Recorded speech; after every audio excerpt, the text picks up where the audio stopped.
As I said, this National Recreation Trail was coming right through here, which was pretty cool. Not only that, there was already a little nature trail through here that winds around down there and over and up through. And this is where the fire stopped. This is it. You can see the edge. You can see the evidence that the scarring or the black in the bottom of the trees, but it went out basically right here. So this is the low severity end, and then it gets into, you don't have to go far, 200 meters that way, you'll get into a big high severity patch. And so at that scale, you know, you see these big differences, and the different critters are in these two patches and that kind of thing.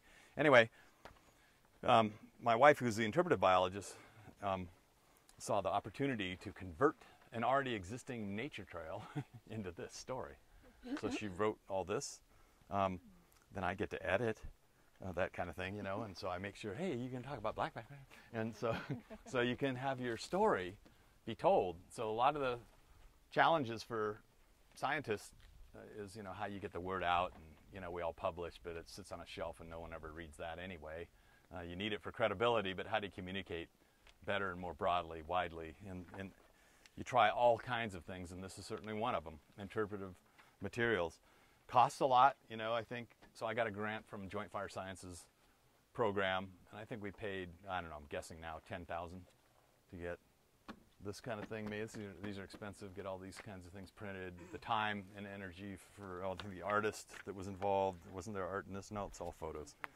So that kind of thing. So it's Forest Service. So that's, and you know, there aren't many interpretive biologists in the Forest Service. Go to your local forest, say, who's the interpretive biologist?